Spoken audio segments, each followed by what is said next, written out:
아버지와 아들. 박승준이가 그의 어머니를 따라 지금의 아버지를 보게 된 것은 그의 나이 6살 나던 해였다. 그때까지 그는 그의 본 아버지를 잘 모르고 있었다. 그의 나이 3살 때 남양으로 징용에 끌려나간 그의 아버지는 3년째 되던 해에 한줌의 제가 된 채 유골을 합시고 돌아왔던 것이다. 이듬해 그의 어머니 윤씨는 개가를 했다. 그때 어머니의 나이는 갓 30이라 하였다. 어린 승주는 주먹으로 눈물을 닦으며 행여 어머니를 잃으세라 치맛자락을 잡은 채 따라갔던 것이다. 승준이의 새아버지는 성을 신이라 하였다. 동대문 밖 채석장에서 노동일을 하는 사람으로 나이는 43이라고 했다. 이마와 눈꼬리에 잣다란 주름살이 많이 잡히고 강대뼈가 나오고 코 밑에 노랑 수염이 담뿍 났으며 얼굴빛은 본디 누런 편인데 햇볕에 그을어 검누른 빛이 되어 있었다. 본디 말이 적은 데다 목소리가 또한 낮고 가늘어서 밖에서 들으면 통 남자 목소리라고는 없는 집 같았다. 이와 같이 말이 적고 목소리가 가는 승준이의 새아버지는 약주 대신 떡과 실가를 좋아하였다. 일터에서 집으로 돌아올 때면 흔히 떡이나 실가를 사들고 올 때가 많았다. 승준이의 어머니는 아버지가 사들고 들어온 떡이나 실가를 언제나 조그만 낡은 소반 위에 얹어서 아버지 앞에 내어놓았고 아버지는 또한 그것을 반드시 승준에게 나눠줄 것을 잊지 않았다. 승준이가 혹시 밖에 나가고 없을 때엔 승준이의 몫을 접시에 남겨두었다가 내어주곤 하였다. 실가 가운데서도 아버지가 제일 좋아하는 것은 참외, 참외 가운데서도 감참외였다. 감참외의 위를 떼고 그 주홍빛 살을 바라볼 때처럼 즐거운 것은 세상에 없다고 했다. 젊었을 때는 칼 한 자루만 주머니에 넣고 여름 내 참외를 깎아 먹고 돌아다니며 놀고 싶을 때도 많았다고 새아버지는 언젠가 웃는 말로 이야기한 적도 있었다. 그렇게 좋아하는 참외것만 그것을 매일 사다 먹을 수는 없었다. 원서동 막바지 상기승 밑에 손수 흙과 돌로 쌓아 올려 만든 조그만 오막 속에 사는 그들의 살림 형편으로는 군것질을 매일 할 수도 없는 노릇이다. 푼돈이 모자라는 날은 가끔 조그만 참외를 한 개씩만 사들고 와서 얘따 이거 먹어라 하고 그것을 승준에게 주고는 하였다. 승준이가 어린 마음에도 미안한 생각이 들어서 아냐요 하고 고개를 흔들면 아버지는 그 샛노란 이틀을 드러내어 상긋이 웃으며 주머니에서 칼을 내어 맛나게 깎아서는 한 점 베어 맛을 본 뒤 끝내 승준이의 손에 들려주곤 하였다. 어머니는 아버지가 일을 나가고 없을 때마다 너 새아버지 애를 태웠다가는 고대 쫓겨나고 만다. 이런 말을 몇 번이나 일러주었다. 승준이의 어린 마음에는 어머니의 곁에서 쫓겨난다면 죽는 것과 같았기 때문에 어떻게 해서든지 새아버지의 애를 태워드려서는 안 되리라고 결심하였다. 그래서 처음은 어떻게 하는 것이 아버지의 애를 태워주는 겐지 그것을 몰라서 아버지의 눈치만 살피게 되었다. 그리고 아버지가 시키는 일이면 무엇이든지 하리라고 결심하고 있었다. 그러나 새아버지는 처음 얼마 동안 승준이에 대해서는 통창견을 하지 않았다. 적어도 승준이의 눈에는 그렇게 보였다. 거의 이름을 부르는 일도 없었고 심부름을 시키는 일도 없었다. 욕을 하거나 때려주는 일은 더욱이 없었다. 그것이 승준에게는 여간 걱정이 아니었다. 그것은 새아버지가 자기를 마음속으로 꺼려하고 있기 때문이라고 믿어졌기 때문이었다. 그렇게 몇 달을 지내는 동안 승준이는 차차 마음이 놓이기 시작하였다. 그것은 그의 새아버지가 마음속으로 자기를 꺼려하고 있는 것이 아닌 듯 했기 때문이었다. 그것은 무엇보다도 그의 아버지가 떡이나 과실을 사왔을 때마다 그것을 나누어 주는 것으로 알 수 있다고 생각되었다. 뿐만 아니라 한 해가 되도록 그의 아버지는 한 번도 승준이에게 욕을 하거나 매를 때리지 않았다. 그래서 승준이는 아주 마음을 놓고 아버지의 눈치를 살피는 버릇도 절로 없어져 버렸다. 승준이가 8살 나던 해 그의 어머니는 딸아이를 낳았다. 그리고 그 이듬해 봄에 그의 아버지는 승준이를 초등학교에 넣었다. 그의 어머니가 가난한 살림에 일이나 시켜 먹을 것을 뭐하러 학교에 넣느냐고 반대를 했음에도 불구하고 그의 아버지는 소학 공부나 시켜줘야 소경이나 면하지 하고 이웃집 반장 아저씨를 2번이나 찾아가 부탁을 해서 기어이 입학을 시켜주었던 것이다. 승준이가 6학년 때 파리로 해방이 왔다. 해방이 되던 이튿날 그의 아버지는 감참외와 성안참외를 5개나 사안고 들어와서 식구끼리 먹으며 이제 해방이 돼서 다시 한번 생각해 보라고. 그때 내가 임자 말만 듣고 입학을 안 시켰다면 지금 애가 어떻게 됐겠나? 하고 즐거운 낯빛으로 어머니에게 말했다. 어머니도 역시 즐거운 얼굴로 하기야 워낙 우리 힘이 달려서 그렇지 나도 몰라서 그런 건 아니어요 하고 대답하자 아버지는 흐뭇한 낯으로 이제 해방이 됐겄다. 공부만 잘해라 하고 의미 있는 듯이 승준이를 건너다 보았다. 이듬해 봄 승준이는 초등학교를 졸업하자 중학교에 들어가고 동생 순이는 초등학교에 입학을 시켰다. 그때도 어머니가 품팔이에서 사는 사람이 무슨 힘으로 저것들 공부를 다 시켜낸담? 승준이는 힘이 세니까 아버지 일이나 거들지 하고 볼멘 소리를 하였으나 그의 아버지는 아무런 대꾸도 하지 않았다. 그때 승준이는 14살이었다. 아버지가 만약 중학은 그만두라고 한다면 어쩌나 하고 가슴이 조마조마하였으나 끝내 입을 열지 않고 있던 그의 아버지는 기한까지 수속금을 꾸려다 주었다. 승준이가 16살 나던 해 봄에 그의 어머니가 세상을 떠났다. 어머니의 나이는 겨우 42살이었다. 심장병이라 하였다.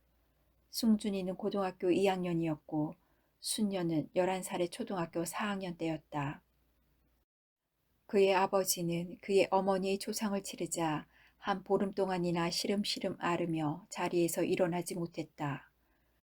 순녀는 어머니의 초상 이래로 학교를 쉬고 있었다. 승준이는 차라리 자기가 쉬고 순녀를 학교에 보내고 싶었으나 그의 아버지와 순녀 자신이 반대였다.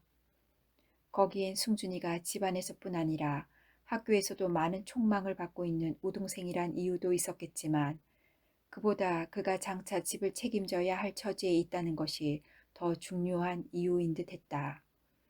승준이도 자기가 장차 아버지와 순녀를 어떻게 해서든지 책임지리라는 각오가 있었기 때문에 하는 수 없다고 생각하였다.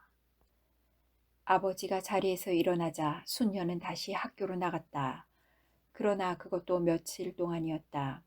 아버지가 일터에 나간 지 사흘 만에 다이너마이트 일을 보다가 허리를 다쳐서 남에게 엎여 들어온 뒤 달포가 지나도록 일어나지 못했기 때문이다. 그동안 승준이는 몇 번이나 의사도 불러오고 약도 써보았으나 병세는 조금씩 오르내릴 뿐 아무런 특별한 효험을 볼 수 없었다. 게다가 식음은 성할 때나 마찬가지로 보다 국 한 그릇이라도 끓여야 했기 때문에 살림은 마를 대로 마르고 빚은 빚대로 불어갈 뿐이었다. 승준이는 학교를 쉬기로 하고 아버지가 나가던 채석장에 가 일을 하게 되었다. 뚝심은 아버지만 못지 않았으니 일이 익지 않아서 품삯은 더 보잘것이 없었다. 그런대로 새 식구 호구는 그럭저럭 되었으나 아버지의 약을 쓸 수 없는 것이 안타까웠다. 아버지는 아버지대로 고깃국이 먹고 싶다느니 하고 음식 타령을 하였다. 승준이는 승준이대로 저희들이 밥 대신 죽을 먹더라도 일터에서 돌아올 때마다 과실이나 떡이나 엿을 사다 그의 아버지 앞에 들여놓는 것을 잊지 않았다. 그러면서 일반 야간부에 입학하여 학과를 계속하게 되었다. 그것이 6월 초순이었다. 승준이가 야간부에 나가기 시작한 지 한 20날쯤 되었을 때 6.25 동란이 터졌던 것이다. 6.25와 함께 채석장에서도 일을 쉬게 되었다. 일터를 잃은 승준이는 처음 동네에서 시키는 대로 길도 닦고 송장도 치웠으나 나중 남의 집을 뒤지고 사람을 잡으러 다녀야 했을 때부터는 동네 일도 그만두어 버렸다. 일을 쉬니 즉시로 먹을 것이 없어졌다. 그렇지만 남의 집을 뒤지고 사람을 잡아오라는데 그 일을 어떻게 해요? 승준이의 볼멘 소리였다. 휑한 눈으로 천장만 바라보고 누워있던 아버지는 그러면 저 동대문 밖에 윤생원 댁을 가봐라 했다. 동대문 밖 윤생원이라고 하면 아버지와 같이 채석장에서 일을 하던 아버지의 친구였다. 윤생원은 승준의 형편 이야기를 듣고 나더니 그거 참 딱하군 하면서 자기의 사위가 뚝섬에 큰 밭을 가지고 있으니 그리로 가보라고 편지를 써주었다. 윤생원의 사위는 뚝섬에 상당히 넓은 채소밭을 가지고 있었다. 그는 윤생원의 편지를 읽고 나더니 고개를 들어 승준이를 한 번 더 바라보며 학생이 신생원의 아들이야? 하고 물었다. 그는 베옷에 밀짚 모자를 쓴 나이가 30 남짓되어 배는 일꾼이었다. 승준이가 공손하게 대답을 하고 일을 좀 시켜달라고 하자 그는 채소밭을 한번 휘 돌아보고 나서 오늘은 그냥 가고 내일 새벽 날이 채 밝기 전에 일찍이 와보라고 했다. 이튿날 새벽 걸어서 뚝섬까지 가니 주인은 이미 나와 있었다. 이보다는 더 일찍이 나와야 된다면서 가지를 따라고 했다.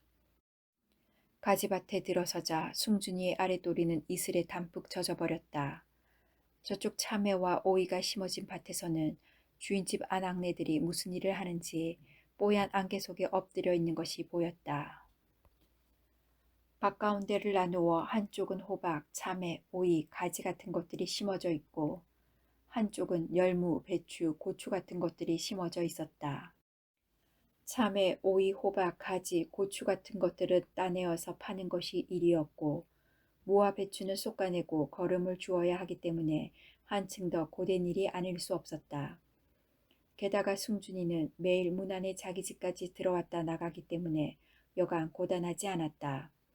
그렇게 사흘째 되던 날 주인은 승준이에게 그러지 말고 승준이는 밭에 일보다 시장 일 다녀라 하고 자기에게 있는 낡은 리어카를 빌려주며 가지와 호박을 팔아오라고 하였다.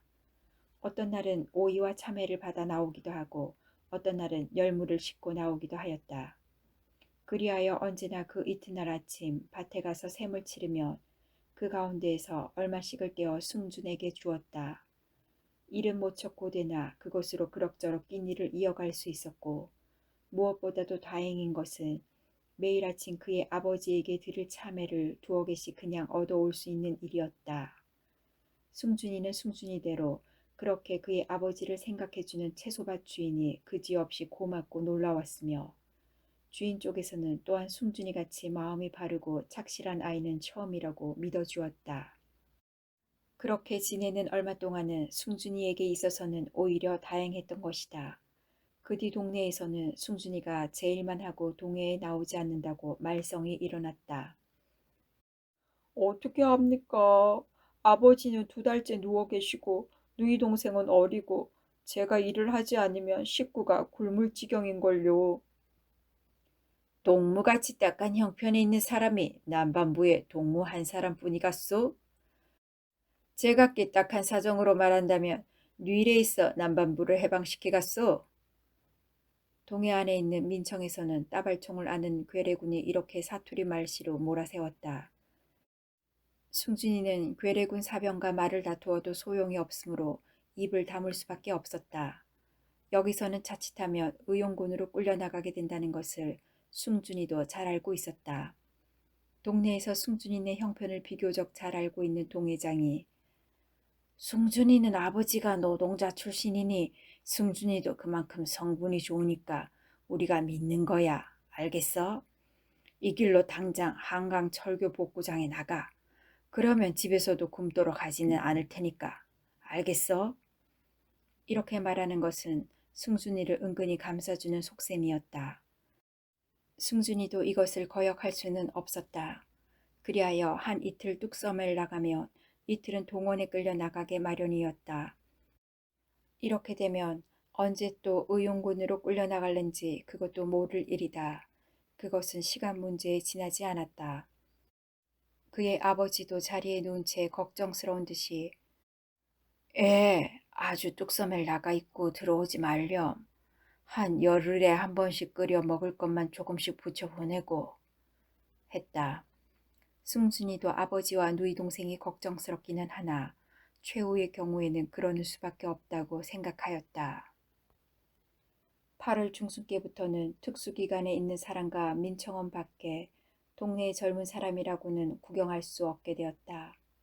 모두가 의용군으로 끌려가지 않았으면 딴 데로 도망을 쳤거나 그렇지 않으면 땅속에 깊숙이 숨어버린 것이다.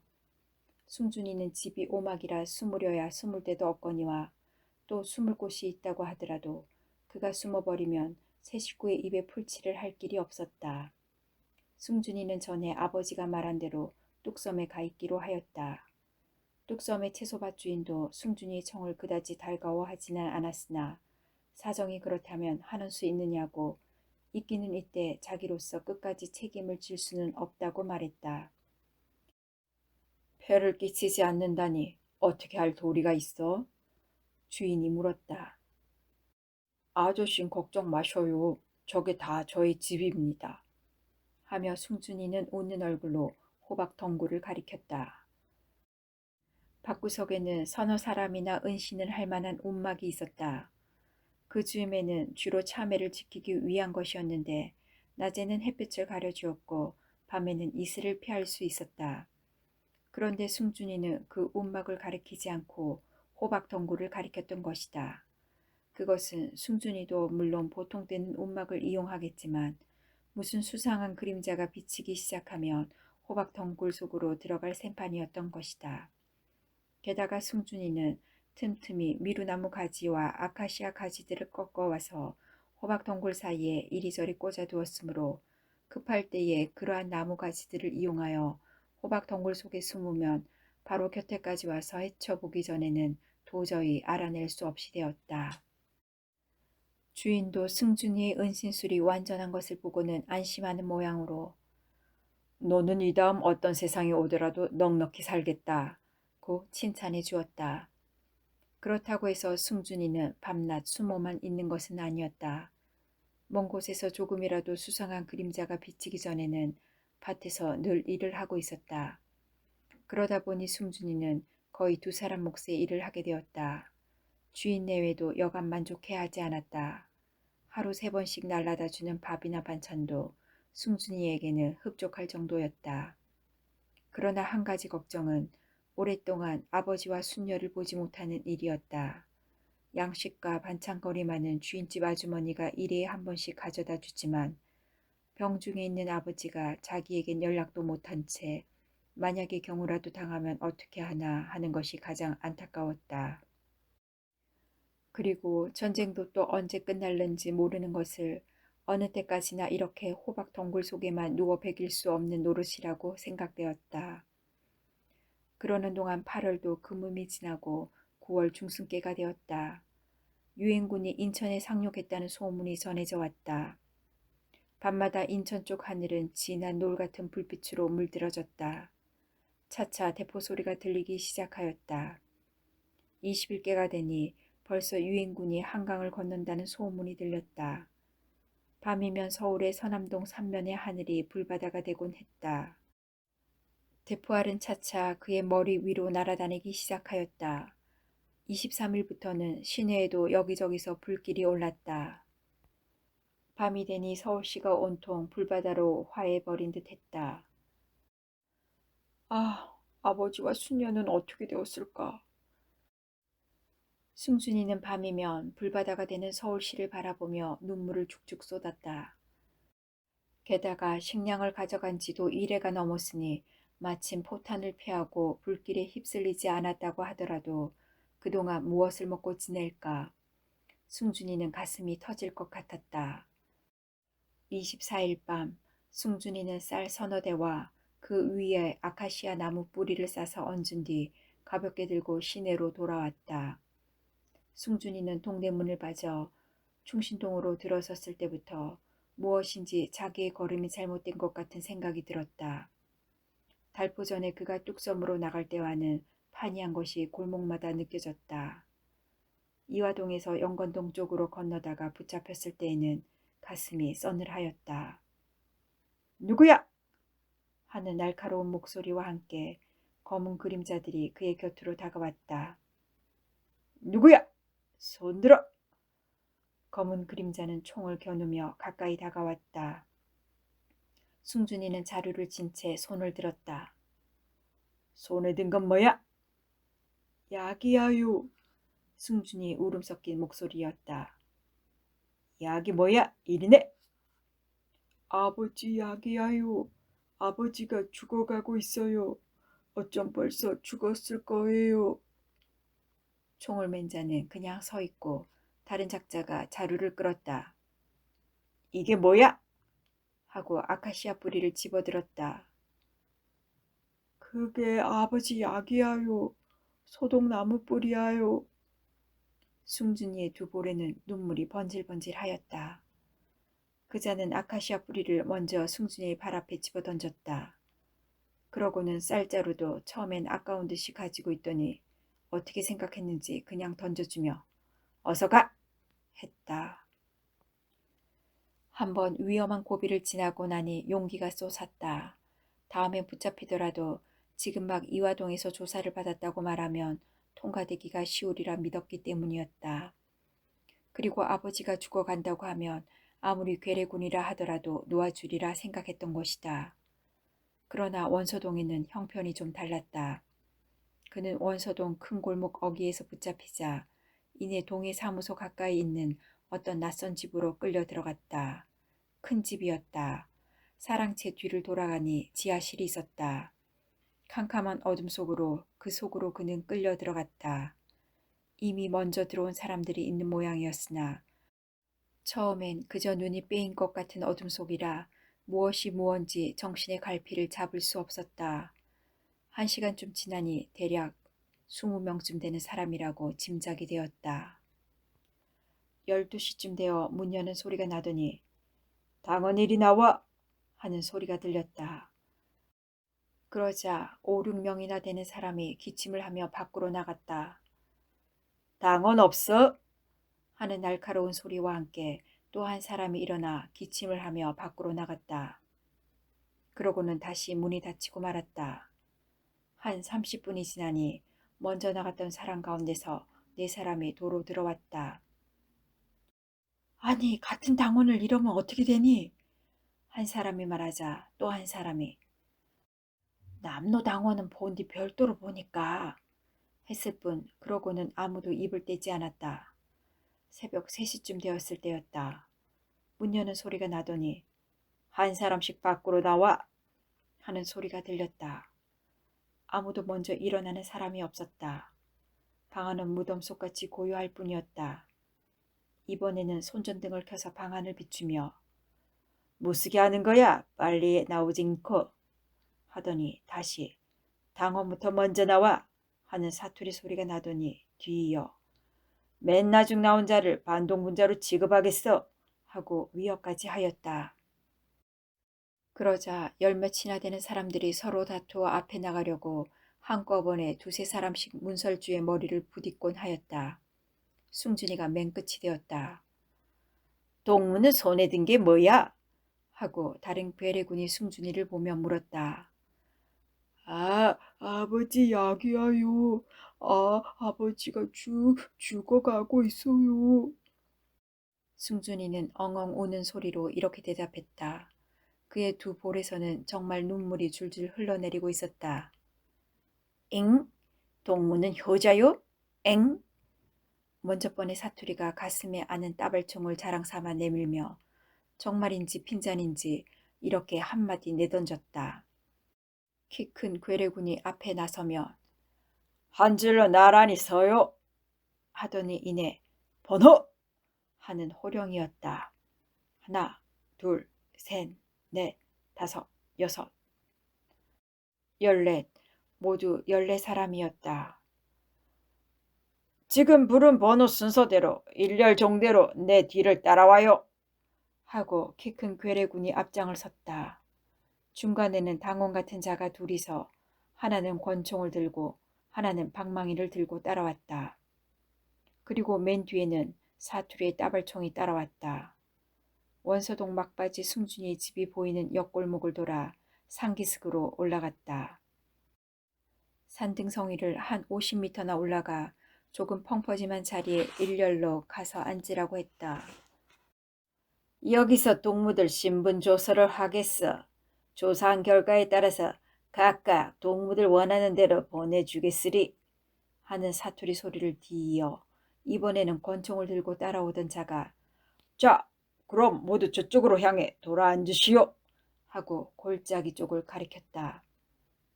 일동은 무슨 주문에나 걸린 것처럼 산골짜기 쪽을 향해 돌아앉았다.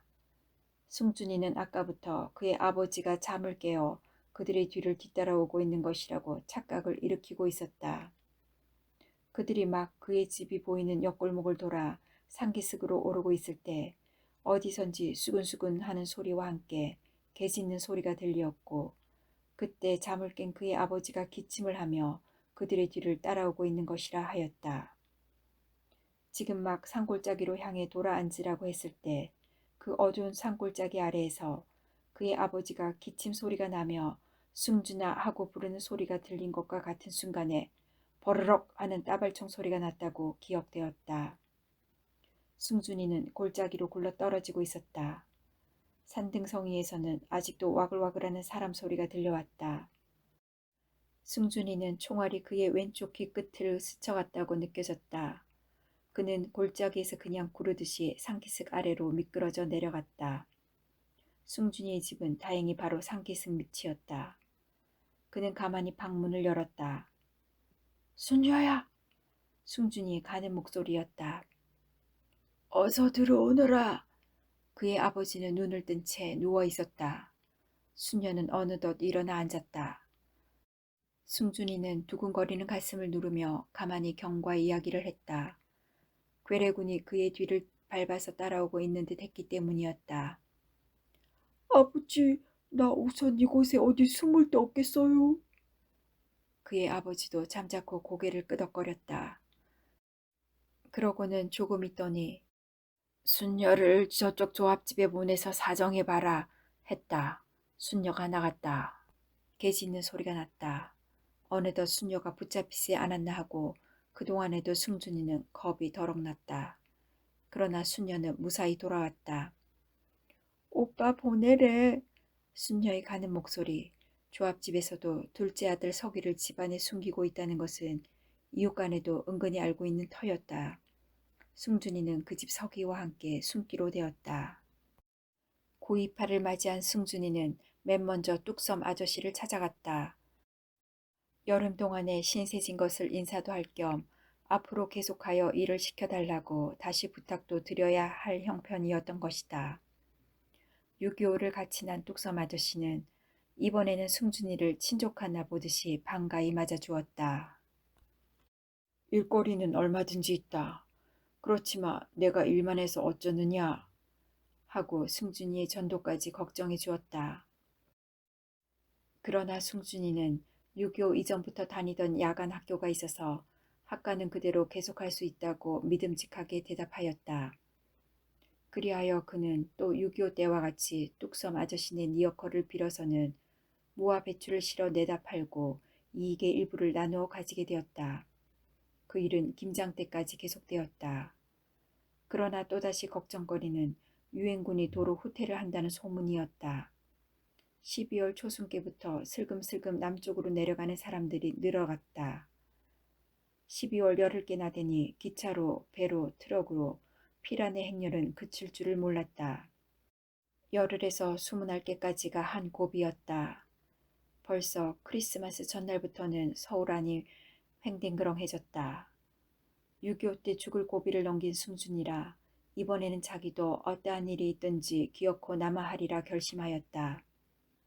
그러나 정작 떠나겠다고 생각하니 아득하였다.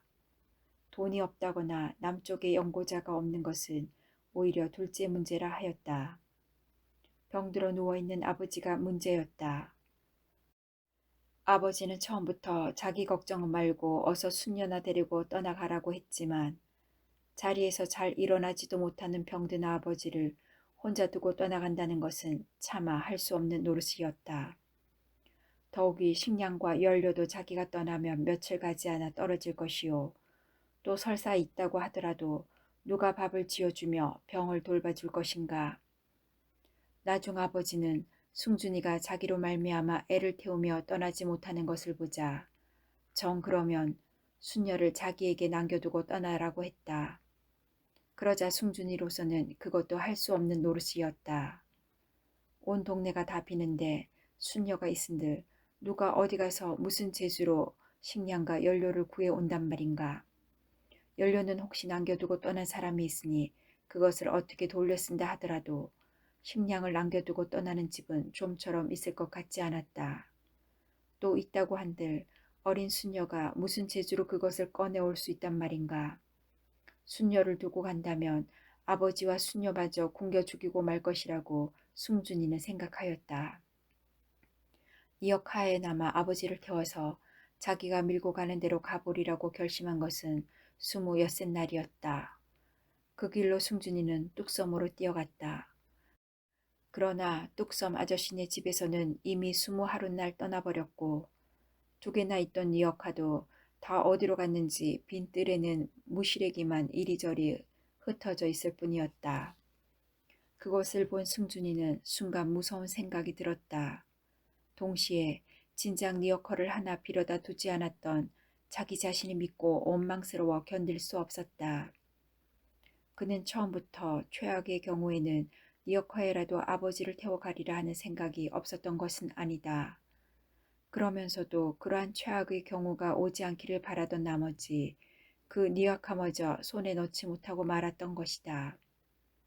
언제나 불행한 환경 속에서도 희망과 용기를 잃지 않던 승준이도 섣달 그문께에는 거의 암담한 절망 상태에 빠졌다. 마지막으로 신문사를 찾아가 호소할 결심을 한 것은 정월 초하룻 날이었다. 그때는 이미 서울 포기도 결정적으로 되어 있었다. 승준이의 사정 이야기를 대강 들은 신문사의 아저씨는 저녁 때 다시 와보라고 말했다. 승준이는 저녁 때까지 신문사에서 떠나지 않았다. 그러자 다시 내일 아침에 와보라고 말했다. 이튿날 아침 일찍이 신문사로 달려간 승준이는 거기서 내일 오후 1시까지 서울역으로 나오라는 놀라운 소식을 들었다. 저희 아버지는 제가 떠나버리면 혼자서 죽게 돼요.